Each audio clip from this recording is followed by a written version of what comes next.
தேர்தல் அறிவிச்ச பிறகு உங்களுக்கு தலைமை தேர்தல் வியூக பொறுப்பாளரா அறிவிச்சிருந்தாங்க தலைவர் அவர்கள் திருமாவளவன் அவர்கள். அதுக்கு முன்னாடி 3000 வாக்குகள் வித்தியாசத்துல தான் திருமாவளவன் அவர்கள் ஜெயிச்சிருந்தாரு சிதம்பரம் தொகுதியில. பட் நீங்க உடனேயே 1,00,000 வாக்கு வித்தியாசத்துல ஜெயிப்போம் அப்படின்னு சொல்லியிருந்தீங்க. அது மட்டும் இல்லாம தேர்தல் ஆணையத்துல அங்கீகாரம் பெறுவோம் கட்சி அப்படின்னு சொல்லியிருந்தீங்க. பட் இது எப்படி பாசிபிள் ஆச்சு? சோசியல் மீடியா நிறைய ஸ்ட்ரென்தன் பண்ணும் இந்த தாட்டி ஆக்சுவலா சிதம்பரம் மற்றும் விழுப்புரம் தொகுதியில் எல்லா அக்கௌண்ட்ஸும் நாங்கள் கனெக்ட் பண்ணி பிரச்சாரத்தை அங்கே பயங்கரமாக ரீச் பண்ணோம். அதில் நீங்கள் பார்த்துருப்பீங்க கியூஆர் கோடை எல்லா கடையிலையும் நாங்கள் ஸ்டிக் பண்ணியிருந்தோம் ஆக்சுவலாக.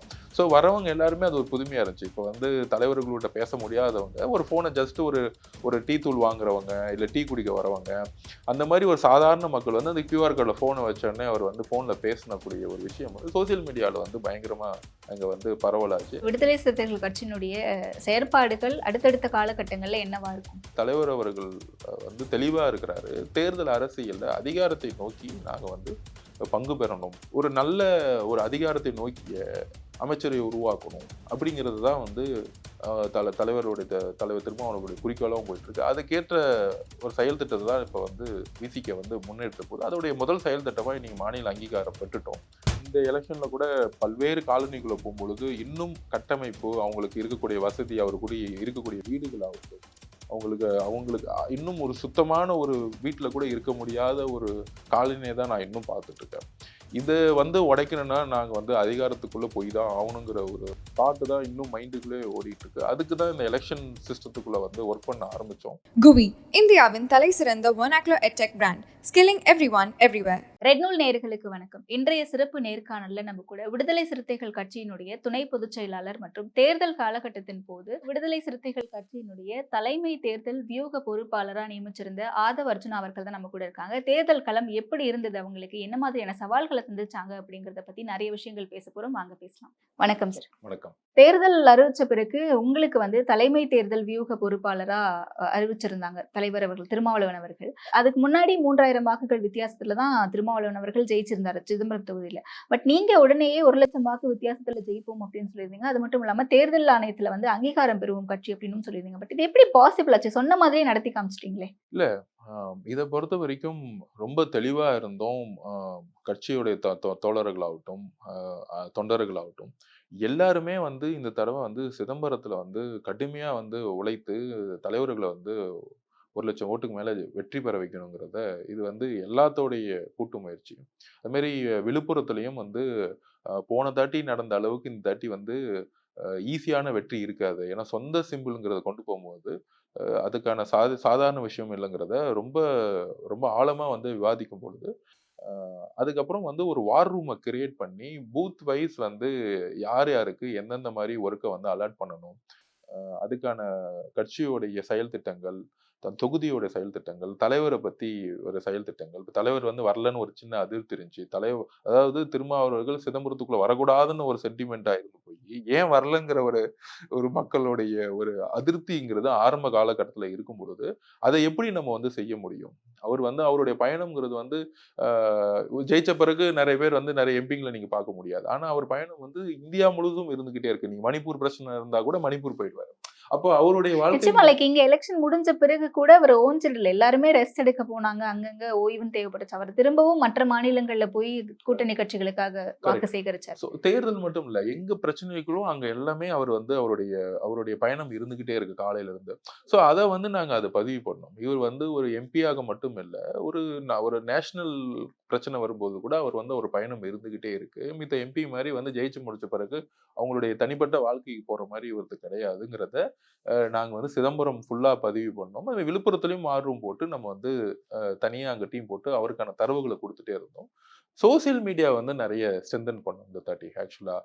சிதம்பரம் மற்றும் விழுப்புரம் தொகுதியில எல்லா அக்கௌண்ட்ஸும் நாங்க கனெக்ட் பண்ணி பிரச்சாரத்தை அங்க பயங்கரமா ரீச் பண்ணோம். அதுல நீங்க பார்த்துருப்பீங்க கியூஆர் கோடை எல்லா கடையிலையும் நாங்க ஸ்டிக் பண்ணியிருந்தோம் ஆக்சுவலா.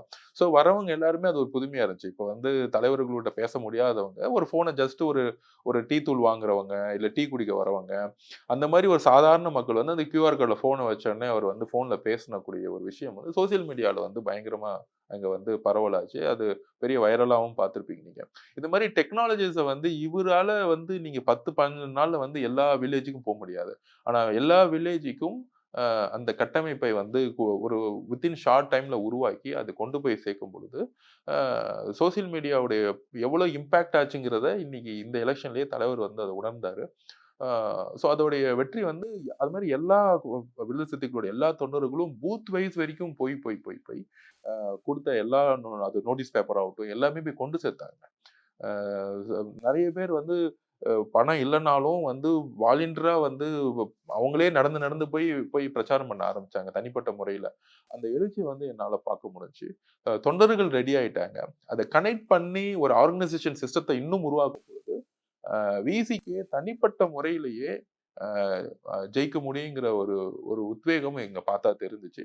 அதுக்கான கட்டமைப்பு தான் உருவாக்கியிருக்கோம். இந்த வெற்றி வந்து முன்னாடி நாங்க நினைச்ச மாதிரி கண்டிப்பா ஜாதிக்கு அப்பாற்பட்ட ஒரு வெற்றியா நாங்க கொண்டு வரணும்னு பார்த்தோம். நீங்க கடைசி நாள் மீட்டிங்ல கூட வந்து தலைவர் திருமாவளவன் சொல்லும்போது, நான் எந்த ஜாதிக்கும் ஆஹ் ஆஹ் தொடர்பு பட்டு பேசவன் கிடையாது. நான் எல்லா ஜாதிக்கும் தான் வந்து ஒர்க் பண்ணிட்டு இருக்கேன். முக்கியமா பாத்தீங்கன்னா ஓபிசி ரிசர்வேஷன் வேணும்னு சொல்லிட்டு குரல் கொடுத்தவன் நான் ஆக்சுவலா.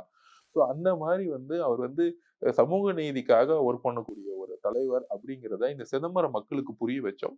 அதனாலதான் வந்து இன்னைக்கு வந்து 1,00,000 ஓட்டுக்கு மேல வந்து வெற்றி பெற முடிஞ்சு. இப்ப சாதாரண பாத்தீங்கன்னா சில இடத்துல எல்லாம் 2,00,000 ஓட்டுல எல்லாம் ஜெயிச்சிருப்பாங்க. அந்த ஓட்டுக்கும் இந்த 1,00,000 ஓட்டுக்கும் சமூகத்துடைய மாற்றத்திற்கான ஒரு ஒரு ஓட்டா நாங்க பாக்குறோம். நிச்சயமா 3000 ஓட்ஸ்ல இருந்து 1 lakh ஓட்ஸ் டிஃபரன்ஸ் அப்படிங்கிறது ஒரு டிராஸ்டிக் சேஞ்ச். சமூகத்திற்கான மாற்றம். அதாவது ஜாதி இதுல வந்து இந்த கம்யூனிட்டி தான் ஓட்டு போட்டாங்கன்னு இல்லாம, எல்லாரும் சேர்ந்ததுனால தான் இந்த 5,00,000க்கு மேற்பட்ட ஓட்டு வந்து கிடைச்சிருக்கு. ஸோ இத வந்து இந்த சிந்தனை தான் வந்து எதிர்காலத்துக்கான ஒரு ஒரு பாசிட்டிவா நாங்க பார்க்குறோம்.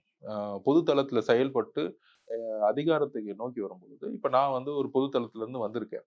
ஸோ எனக்கான எல்லா ஒர்க்கும் இங்க நடக்குது. அது மாரி இன்னும் எதிர்காலத்து பொது தளத்துல இருந்து வரவங்களும் நான் இங்க ஒர்க் பண்ணி அம்பேத்கர் உருவாக்கிய ஒரு ஈக்குவாலிட்டி விஷயத்த உருவாக்கக்கூடிய ஒரு தேர்தல் வெற்றியா தான் நாங்க இத பார்க்குறோம். நம்ம பேசிட்டு இருக்க இந்த ஓட் பேங்கிங், இந்த ஓட் ஷேரிங், இந்த பெர்சன்டேஜ் எல்லாமே 2026ல நடிகர் விஜய் வந்தோனே அஃபெக்ட் ஆகுறதுக்கான வாய்ப்புகள் இருக்கா?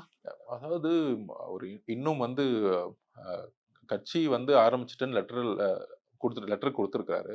அவருடைய செயல்பாடுகள் எப்படி? அவருடைய கொள்கைகள் என்ன? அவருடைய கட்சியோடைய கட்டமைப்பு என்ன? இந்த விஷயங்கள்லாம் வந்து நம்ம வந்து அவர் உருவாக்கும் பொழுது தான் தெரியும். இன்னும் வந்து தேர்தல் அரசியல்ல வந்து அது ஒரு பெரிய பயணம் அது. நீங்க வந்து உடனே அதான் திருப்பி திருப்பி சொல்றேன். எம்ஜிஆர் அவர்கள் வந்து உடனே கட்சிய ஆரம்பிக்கல. அவர் 1953ல திமுகவ சேர்ந்தாரு. அவர் எத்தனை எலக்ஷன் அவர் ஃபேஸ் பண்ணியிருப்பாரு. அது 57 எலக்ஷன்ல இருந்து 62, 67 அதுக்கப்புறம் திருப்பியும் 71 வரிசையா பல எலக்ஷன்கள் லோக்சபா எலக்ஷன்ல இருந்து உங்களுக்கு சட்டமன்ற தேர்தல் வரைக்கும் அவர் வரிசையா வந்து எலக்ஷனை ஃபேஸ் பண்ணி கட்சியில ஒரு முக்கியமான ஒரு பங்கு எடுத்தாரு. ஃபினான்சியலும் அவர் சினிமாவில் நடிச்ச எல்லா ஃபண்டையுமே கட்சிக்காக அன்னைக்கு கொடுத்துருக்காரு. ஸோ ஃபண்ட் லெவல்லையும் திமுக சப்போர்ட் பண்ணவர். அப்படி இருந்து ஒரு நேரத்துல ஒரு ஏமாற்றங்கள் வரும்பொழுது அவருக்கான ஒரு ஸ்ட்ரக்சர் திமுகல இருந்தே பாதி பேர் பிரிஞ்சு உருவாக்கக்கூடிய ஒரு இயக்கம் தான் வெற்றி பெற்றுச்சு. அவர் வந்து திடீர் அந்த எலெக்ஷனே பார்க்காம திமுக பக்கமே போகாம திமுக ஜெயிச்சவனே திமுகல சேர்ந்துட்டு பாருல. அவருடைய உழைப்புங்கிறது 53ல இருந்து அவர் கட்சி ஆரம்பிச்ச வரைக்கும் நீங்க யோசிச்சு 20 வருஷம் உழைப்பு அது. அந்த மாதிரி இப்ப வரவங்க எல்லாருமே நீங்க ஒவ்வொருத்தருக்கும் ஒரு ப்ரொஃபஷனல் இருப்பா. நீங்க ஒரு டாக்டரா இருக்கலாம். ஒரு டாக்டர் டக்குன்னு அரசியலுக்கு வந்தா அரசியல் தெரியுமான்னு அப்படி கிடையாது. இப்ப ஒரு விளையாட்டு வீரரா இருக்கணும்னா, நீங்க சின்ன வயசுல இருந்தே விளையாட்டு வீரரா தான் நீங்க நேஷனல் லெவல்ல பார்ட்டிசிபேட் பண்ண முடியும். இல்ல நானும் வந்து விளையாடுறேன்னு ஒரு களத்துக்குள்ள போ முடியுமா? அப்படி கிடையாது. இது டேக் அ டைம். அது வந்து அவருடைய கட்சிய உருவாக்குறதுக்கே ஒரு டைம் எடுக்கும். வந்த உடனே ஒரு ஆளுங்கட்சியா வந்து டக்குன்னு உருவாகிட முடியாது. 125 தொகுதியை நீங்க கிராஸ் பண்ணிட முடியாது. கட்சியோடைய கட்டமைப்பையும், தன்னுடைய கொள்கையையும் மக்களுக்கு நீங்க எந்த அளவுக்கு கொண்டு போய் சேர்த்து, மக்கள் உங்க மேல நம்பிக்கை ஏற்படுறாங்களோ, அதுக்கான டைம பேஸ் பண்ணி தான் நம்ம வந்து அத பத்தியே பேச முடியும். இன்னைக்கு இருக்க காலத்துல அ அவருடைய நெறைய ஓப்பனிங் இருக்குன்னு சொல்லிட்டு அவர் உள்ள வரும்பொழுது, அவருடைய செயல்பாடுகள் மூலியமா தான் நமக்கு வந்து அந்த தரவுகள வந்து நம்ம கொண்டு சேர்க்க முடியும். புரியுது. நான் எடுத்த உடனே அந்த ஹைட்ஸுக்கு போ முடியுமான்னு கேட்கல. பெர்சன்டேஜ் வைஸ் வந்து அவருக்கான வாக்கு வங்கி அப்படிங்கிறது ஒரு 5% குறைஞ்சதுன்னு வச்சுக்கோங்க. 5% அவருக்கு போகுது அப்படின்னா கூட அது திமுகவுல இருந்தோ, அதிமுகவுல இருந்தோ, நாம் தமிழர் கட்சியில இருந்தோ ஸ்ப்ளிட் ஆகும்போது இங்க கிராஜுவலா டிக்ரீஸ் ஆகும்ல. அதனால கேட்கிறேன். இல்ல அதுதான் சொல்ல வரேன். அவர் கட்சியோட இன்னும் அவர் கட்சிய இன்னும் தனி வெளிய வந்து ஃபேஸவே இன்னும் காமிக்கல. ஒரு ஒரு மாநாடோ இல்ல ஒரு பிரஸ் கான்ஃபரன்ஸோ இல்ல என்ன மாதிரி கட்டமைப்பு உருவாக்க போறேன், இந்த கட்சியோடைய குறிக்கோள் என்ன, நான் எந்த மாதிரி செக்டார்ஸ்க்கு ஒர்க் பண்ண போறேன், விவசாயிகளை பத்தி ஒரு நிலைப்பாடு என்ன, இண்டஸ்ட்ரீஸை பத்தி ஒரு நிலைப்பாடு என்ன, ஊழலை பத்தி ஒரு நிலைப்பாடு என்ன, மத பெரும்பான்மைவாதத்துடைய நிலைப்பாடு என்ன, ஜாதிய கட்டமைப்புடைய நிலைப்பாடு என்ன, இது எல்லாமே பேசணும். இப்ப ஒரு கட்சியை ஆரம்பிச்சுட்டு இந்த நிலைப்பாடெல்லாம் தெரியாம திடீர்னு இல்ல இல்ல நான் வந்து திருப்பியும் ஒரு மத பெரும்பான்மைவாதம் பேசுறான்னு வச்சுக்கோங்க. அப்போ வந்து ஸ்ட்ரக்சரே இங்க வந்து ஒர்க் முடியாது. ஸோ இந்த இந்த தெளிவுகள் வந்து கொண்டு போய் சேர்க்கும் பொழுது தான் நீங்க ஒரு இந்த 5% பண்ணுவாரா, 6% பண்ணுவாரா, 10% பண்ணுவாராங்கிற தரவுகளே எடுக்க முடியும். அவருடைய அவருடைய ஃபங்ஷன்ஸ் தெரியாம நம்ம தரவுகள் எடுக்கவே முடியாது. நம்ம சும்மா ஜெனரலா சொல்லிக்கலாம். அவர் வந்தா யங்ஸ்டர்ஸ் ஓட்ட கனெக்ட் பண்ணிருவாரு. அந்த காலத்தில் இருந்த சினிமாவுடைய ஃபேண்டசி இந்த காலத்துல கிடையாது. இன்னைக்கு வந்து பல தரப்பட்ட என்டர்டெயின்மெண்ட்ஸ் வந்திருக்கு. மக்கள் வந்து சினிமா மோகத்துல வந்து எப்பயுமே இப்ப இருக்க தமிழகம் வந்து சினிமா மோகத்தில் இருக்கக்கூடிய ஒரு தமிழகம் கிடையாது. அந்த காலத்துல ஒரு ஃபேண்டசி இருந்திருக்கலாம். தன்னுடைய நடிகரை பார்த்துட்டு இவர் வந்து நமக்கு எதாவது செய்வார்ன்னு இருந்திருக்கலாம். இன்னைக்கு அப்படி கிடையவே கிடையாது. ரொம்ப மெச்சூர்டான ஒரு ஒரு ஒரு அறிவு சார்ந்த ஒரு எலக்ஷன் சிஸ்டத்துக்குள்ள தமிழக மக்கள் வந்து ரொம்ப சிறப்பா வந்து யோசிக்கக்கூடிய ஒரு பக்குவத்தை நான் பார்க்கிறேன். சாதி கட்டமைப்புமா இருக்கலாம். ஆனா இந்த எந்த தலைவர் தமிழகத்துக்கு வந்தா எந்த பாலிசி உருவாக்க முடியும்? இவர் யாரு? இவர் பின்புலம் என்ன? அப்படிங்கிறத ரொம்ப தெளிவா வந்து அவங்க வந்து ஃபங்ஷன் பண்ணிட்டு இருக்காங்க. அவர் வந்து அவரோட செயல் திட்டத்த வந்து பதிவு பண்ணும்போது தரவுகள் வந்து நம்ம அப்ப பேசுறது தான் நல்ல விஷயம். விடுதலை சிறுத்தைகள் கட்சியினுடைய செயற்பாடுகள் அடுத்தடுத்த காலகட்டங்கள்ல என்னவா இருக்கும்? கண்டிப்பா தலைவர் வந்து இப்ப அவார்ட் ஃபங்ஷன்ல வந்து தலைவர் திருமாவளவன் அவர்கள் சொன்ன மாரி கட்சி வந்து ரீஸ்ட்ரக்சர் வந்து டோட்டலா பண்ணணுங்கிறது தான் இப்ப. முன்னாடி வந்து ரெவென்யூ அடிப்படையில கட்சி வந்து இருந்துச்சு. இப்போ வந்து பூத்தின் அடிப்படையிலயும், சட்டமன்ற தொகுதியின் அடிப்படையிலயும் எப்படி ஏன்னா ஒரு கட்சியோடைய முக்கியமான விஷயம் எங்களுக்கான ஒரு ஐடியாலஜி உருவாக்கிட்டோம். இத்தன காலம் ஐடியாலஜிக்கலாவே ஃபங்ஷன் பண்ணிட்டோம். அவர் சொன்ன மாரி தான் தேர்தல் அரசியலும் அதிகாரத்தை நோக்கி நாங்க வந்து அதிகமா வந்து நாங்க வந்து செயல்படாம இருந்தது தவறோ அப்படிங்கிறத வந்து அவரு லாஸ்ட் மாநாடுல பதிவு பண்ணாரு. அப்ப இனி வரும் காலத்துல தலைவர் அவர்கள் வந்து தெளிவா இருக்கிறாரு. தேர்தல் அரசியல்ல அதிகாரத்தை நோக்கி நாங்க வந்து பங்கு பெறணும். அந்த அதிகாரம்ங்கிறது வந்து மித்த எல்லா கட்சியில இருக்கிறவங்களுக்கு வந்து அதிகாரம்ங்கிறது வந்து அ ஒரு ஒரு ஒரு அதிகாரத்துல உட்காரணுங்கிறதுக்கும், ஒரு பல கிட்டத்தட்ட ஒரு பல ஆண்டுகளா வந்து ஒரு ஒரு தலித்துங்கிற ஒரு விஷயத்துக்காகவும், ஒரு ஏழ்மைங்கிற ஒரு விஷயத்துக்காகவும், ரொம்ப சர்ப்ரஸா இருந்த ஒரு கம்யூனிட்டியா இருக்கட்டும். இந்த வழிகள்லாம் வந்து அதிகாரத்த நோக்கி கொண்டு போணும் இந்த மக்கள். இங்கிருந்து வழியிலிருந்து வரக்கூடிய மக்கள் தான் எப்பயுமே எல்லா தரப்பட்ட மக்களுக்கும் யோசிக்க முடியும். ஸோ பிறப்பின் அடிப்படையில இவரு இந்த காஸ்ட், இந்த காஸ்ட்ங்கிறதெல்லாம் இன்னைக்கு வந்து கடந்துட்டோம் நாங்க. அப்ப அம்பேத்கர் அவர்களுடைய குறிக்கோள் படி ஒரு ஒரு நல்ல ஒரு அதிகாரத்தை நோக்கிய அமைச்சரை உருவாக்கணும். அப்படிங்கிறது தான் வந்து அ தலைவருடைய தலைவர் திருமாவளவனுடைய குறிக்கோளாவும் போயிட்டு இருக்கு. அதுக்கேற்ற ஒரு செயல் திட்டத்த தான் இப்ப வந்து விசிக வந்து முன்னெடுத்த போது, அதோடைய முதல் செயல் திட்டமா இன்னைக்கு மாநில அங்கீகாரம் பெற்றுட்டோம்.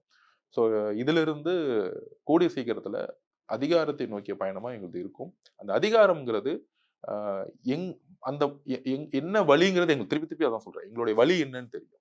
ஸோ இன்னொரு இடத்துல நாங்க எங்களுக்கு இந்த பிரச்சனைன்னு சொல்லி நெறைய விஷயங்கள் எதுவும் நடந்ததில்ல.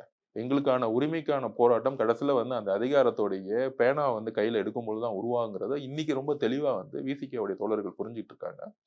அதுல வந்து ரொம்ப கடுமையா இந்த நெக்ஸ்ட் 24 மாசம் நாங்க உழைக்கிறதுக்கு ஆரம்பிக்க போறோம். ஆதவ அர்ஜுனா யாரு? ஸோ அவருடைய ஐடியாலஜி என்ன அப்படிங்கிறத நாங்க வந்து அவரு விசிகாவுல இணைஞ்ச உடனே எல்லாருக்குமே புரிஞ்சிருச்சு. ஏன்னா லைக் எவ்ளோ பெரிய பேக்ரவுண்ட் இருந்தாலும், ஒரு பாஸ்கெட் பால் ஃபெடரேஷன் ஆஃப் இந்தியாவுடைய பிரசிடென்ட்டா இருக்காரு. நல்ல ஸ்போர்ட்ஸ்மேன் அப்படின்னு தான் நாங்க உங்கள பார்த்துருக்கோம் முன்னாடி. பட் அதுக்கப்புறமா நீங்க விசிகாவுல இணைஞ்சதுக்கு அப்புறம், அது ஓரளவுக்கு உங்களுடைய ஓரளவுக்கு இல்ல பெருசாவே தெரிஞ்சிருச்சு உங்களுடைய ஐடியாலஜி என்ன? சமூக நீதி பத்தி நீங்க எந்த அளவுக்கு புரிதலோட இருக்கீங்க அப்படின்ட்டு. பட் அத தாண்டி ஆதவ அர்ஜுனா யாருன்னு தெரிஞ்சுக்கணும்னு ஆசையா இருக்கும்ல எங்களுக்கு. இத தாண்டி ஆசையே இல்ல. 15 வயசுல இருந்து பொலிட்டிக்கல் சயன்ஸ் படிச்ச காலத்துல இருந்து ஒரு ஒரு ஒரு வளர்ச்சிக்கான ஒரு அரசியல்ல பங்கு பெறணும். அப்படிங்கிறதுல என்னுடைய சிறு வயதிலிருந்தே ஏற்பட்ட பல இழப்புகள், பல வழிகள்ல இருந்து அ அரசியல்ங்கிறது தான் முக்கியமான ஒரு விஷயம்னு சொல்லிட்டு, அந்த ஒரு நோக்கத்தோடயே வந்து பயணிச்சுட்டு இருக்கேன். அ அதுல வந்து ரொம்ப ஒரு சந்தோஷமான விஷயம் தலைவர் திருமாவளவனுடைய இணைந்து தோழர்களுடன் இணைந்து இது ஒரு புதிய பயணம்ல இது கடந்த 4, 5 வருடங்களாகவே நாங்க இருந்துட்டு இருக்கோம். ஆ அரசியல தாண்டி வேற எந்த முகமும், விளையாட்ட தாண்டி வேற எந்த முகமும் எனக்கு எங்கேயும் இருந்ததில்ல. இந்த 2த்துக்குள்ள தான் நான் வந்து ஃபங்ஷன் பண்ணிட்டு இருப்பேன். அரசியல் விளையாட்டுடைய பொறுப்புகள்ங்கிறது திருப்பியும் என்னன்னா, விளையாட்டுத்துறை இருக்கும்போது பல பிரச்சனைகள நான் வந்து ஃபேஸ் பண்ணியிருக்கேன். அது வந்து உங்களுக்கு ரெக்கமெண்டேஷன் ஆகட்டும், இல்ல வந்து விளையாட்டு வீரர்களுக்கு வந்து சரியான உணவு முறையோ, இல்ல சரியான ஒரு கரெக்டான ஒரு ஒரு யாருமே ரெஸ்பான்ஸ் பண்ண மாட்டாங்க அசோசியேஷன்ல இருக்கும்பொழுது. இப்ப அதுக்கான பொறுப்பு வந்த பிறகு அ நெறைய வேலைகள் என்னென்னலாம் தவறு நடந்துச்சோ, அந்த தவறெல்லாம் வந்து சரி பண்ணக்கூடிய ஒரு விளையாட்டு நிர்வாகியா மாறி இருக்கும்பொழுது, இதுக்கான டைமிங் ரொம்ப அ கரெக்ட்டா போயிட்டுருக்கு. ஸோ அது மாரி அரசியல்லயும் நாங்க ரொம்ப ஸ்க்ராட்ச்லேருந்து ஆரம்பிச்சுட்டு இருக்கோம். இப்ப இன்னைக்கு 2 எம்பி ஜெயிச்சாலும், அ எதிர்காலத்துல வந்து நெறைய வெற்றிகள பெறணும் அப்படிங்கிறதுல நெறைய ஏன்னா நான் பார்த்த வரைக்கும் இந்த எலக்ஷன்ல கூட பல்வேறு காலனிக்குள்ள போம்பொழுது, இன்னும் கட்டமைப்பு, அவங்களுக்கு இருக்கக்கூடிய வசதி, இருக்கக்கூடிய வீடுகளாகட்டும், அவங்களுக்கு அவங்களுக்கு இன்னும் ஒரு சுத்தமான ஒரு வீட்ல கூட இருக்க முடியாத ஒரு காலனிய தான் நான் இன்னும் பார்த்துட்டு இருக்கேன். இத வந்து உடைக்கணும்னா, நாங்க வந்து அதிகாரத்துக்குள்ள போய் தான் ஆவணுங்கிற ஒரு தாட் தான் இன்னும் மைண்டுக்குள்ளயே ஓடிட்டு இருக்கு. அதுக்கு தான் இந்த எலக்ஷன் சிஸ்டத்துக்குள்ள வந்து ஒர்க் பண்ண ஆரம்பிச்சோம். ஆ இ இ அடையாளம்ங்கிறது இவ்வளவுதான் அடையாளம். ஒரு ஒரு சாதாரணமா அப்பா ஒரு விவசாயியா இருந்து, அங்கருந்து வந்து இன்னைக்கும் நான் ஃபீல் பண்ணிட்டு இருக்கேனே தவிர, இன்னைக்கு என்னுடைய குடும்ப பின்புலத்துக்கும் அ அத நெறைய பேர் வந்து மார்க் பண்றாங்க. ஆனா, எனக்கு மைண்டுக்குள்ள திருப்பி இருக்கிறது, எங்க அப்பா விவசாயியா இருந்து, எங்க அம்மாவுடைய இழப்புல இருந்து ஆரம்பிச்ச ஒரு வாழ்க்கையை இன்னும் வந்து மைண்ட்ல உறுத்திட்டே இருக்கு. அதோடைய அரசியல் பயணமா தான் என்னுடைய வாழ்க்கை போயிட்டு இருக்கு. ஓகே. வேற யோசிச்சிருக்கீங்களா முன்னாடியே you would be in politics அப்டின்ட்டு? கெஸ் பண்ணீங்களா? இல்ல லைக் ஃபோர்ஸ் அந்த மாதிரி இல்ல ஏதாவது இருக்கா? அதான் சொன்னேன். Madras Christian college political science படிச்ச காலத்துல இருந்தே எனக்கான வாழ்க்கை பாதைய வந்து உருவாக்க ஆரம்பிச்சுட்டோம் அன்னைக்கு. அதனால தான் இன்னைக்கு எல்லா தொழில்களையும் நான் ரிசைன் பண்ணிட்டு, முழுவதுமாக அரசியலுக்குள்ள அ நுழைய முழுவதுமாகங்கிறத விட பொலிட்டிக்கல் சயன்ஸ் படிச்ச காலத்துல இருந்தே ஏதாவது செய்யணும் அப்படிங்கிற ஒரு விஷயம் இருந்துட்டே இருக்கும். அதுதான் அப்பயிலேருந்து நான் நெறைய பேர்ட்ட சொல்லியிருப்பேன். அண்ணா அவர்களுடைய வெற்றி எப்படி பெரியார் சித்தாந்தத்தை வந்து இங்க நிலைநாட்டுறதுக்கு வந்து கவர்ன்மெண்ட் ஃபார்ம் பண்ணாங்களோ, அது மாரி அம்பேத்கர் அவர்களுடைய ஒரு ஈக்குவாலிட்டி அப்படிங்கிற திங்க் பண்ண ஒரு சித்தாந்தம் வந்து அ ஏன் வந்து அங்க அவரால வந்து கடைசி நிமிஷத்துல வந்து வெற்றி பெற முடியாம அவர் வந்து கண்கலங்கினார் அப்படின்னா, அவர் வந்து தேர்தல் அரசியல்ல வந்து பெருசா ஃபோக்கஸ் பண்ணதில்ல. ஸோ அப்ப அம்பேத்கர் அவர்களுடைய தேர்தல் அரசியலுடைய கன்டினியூட்டி தான் நாங்க பண்ணணும்னு நெனைக்கிறோம் நாங்க. எதிர்காலத்துல அத உருவாக்குவோங்கிற நம்பிக்கை எங்களுக்கு இருக்கு. நிச்சயமா அனைத்து தரப்பு மக்களினுடைய விடுதலைக்காகவும், சமூக நீதிக்காகவும் விடுதலை சிறுத்தைகள் கட்சியினுடைய குரல் என்னைக்குமே ஓங்கி ஒலிச்சுட்டே இருக்கு. எங்களுடைய வாழ்த்துக்கள். நேரத்திற்கு நன்றி. நன்றி, வணக்கம். GUVI, இந்தியாவின் தலைசிறந்த vernacular edtech brand, skilling everyone everywhere.